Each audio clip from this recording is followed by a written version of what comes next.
Hi. Hi. Hello. We're making Swiss steak, a family recipe, and Mom is preparing the meat the way she always did. Trimming it. Trimming all the fat. She's going to do a Swiss it to get it all tender. We only want and nice and then lean meat. Kim is taking the extra meat that we had to get it prepared for possibly a beef stroganoff dish. Or Philly cheesesteaks. Be a good idea to start with this. Okay. And fry that. Some of that out. Yeah. Okay. Yeah, and then take that and leave the drippings Do in there. the farm way. Yeah, the farm way. The flavorful way. Yeah. Now, do we have to flour it or anything? Now then get your flour ready with your seasoning. But this I can just put straight in. Yeah, just dredge that. Put a little oil. Yep. Well, the fat's in it. You don't need oil. Okay. Oh, you can put a little bit in. Yeah, that way it won't stick when you first put it on. Flavor out of the trimmings of the meat that got trimmed. So that will go into the sauce and the gravy. Okay. Trimming, aka fat.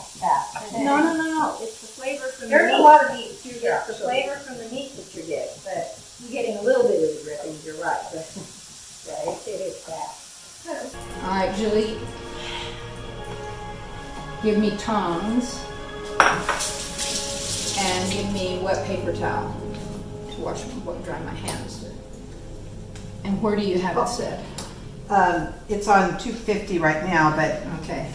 Give me wet paper it's towel. pretty hot. So I don't know if you want to let it cool a little bit. Or... No. All right. Because we want it hot to start. All right. And I need a plate Uh-huh. to put them on after we dredge them and fry them. Okay. This is going to...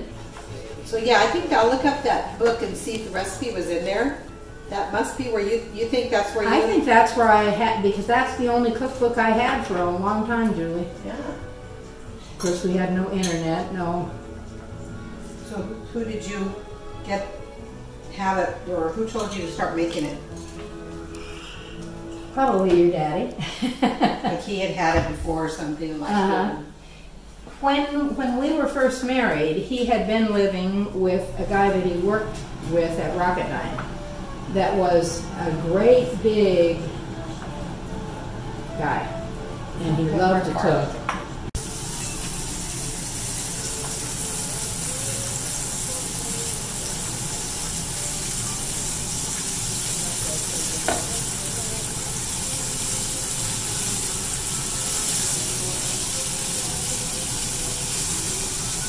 Now, do you have the onions and bell peppers cut up? Okay, I'll get that ready. Gotta have that ready to put on top. All right.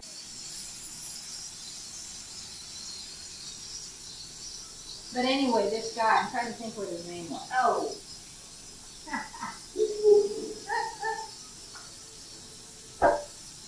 And then,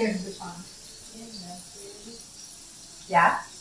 and then if you just want to brown those off fast, and then they'll hold in the refrigerator for another day or two to completely spice. Yeah, not that much.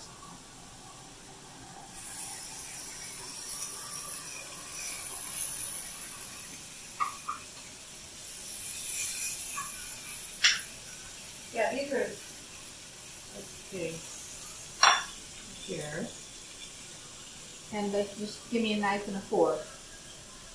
That little sharp knife I was using. And then we'll dump these in, and then we'll add the others. I think this will work. Oh yeah. You agree? Yeah.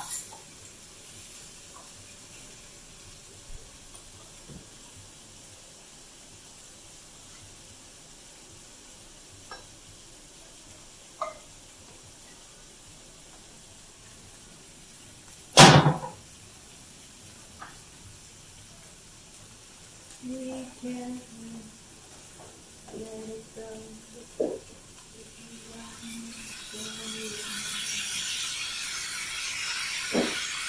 Julie, you want to turn it down to about 250 now? Okay.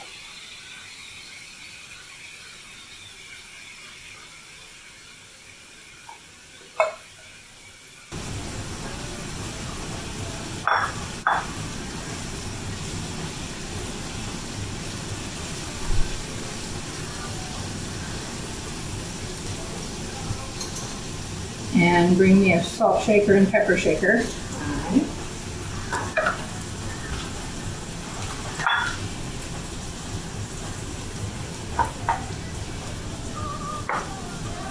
Beautiful. And another glass of water.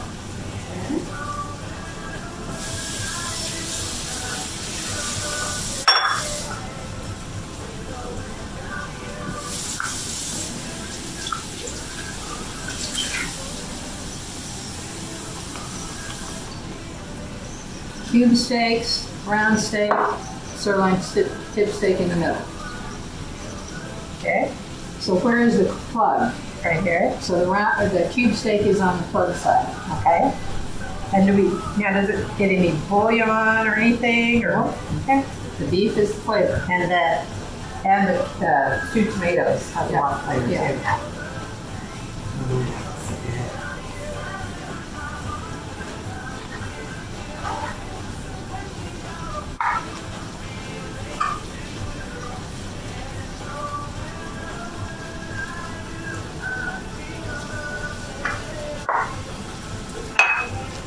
Dang good. Huh? Dang good. Good. Yep. Bring the lid on. Hello, tender.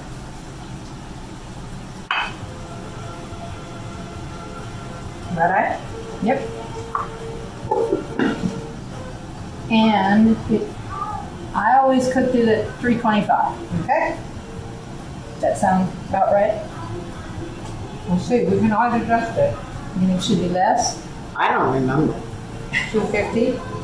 I started at 325 because you want it to cook down. You want the moisture to, so that you.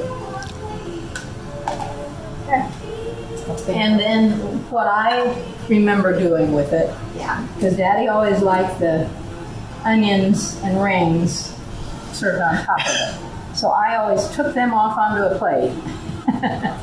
And then I took the meat out, and then I stirred all the leftover tomatoes and gravy, and the flour kind of thickened it, so that the tomato sauce was thickened from the flour as well. So we take those out and put them on a plate, and then we take the meat out, put it on a plate, and then we have the sauce golden meat.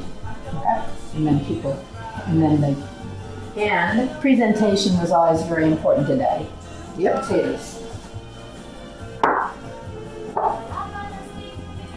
When the time comes.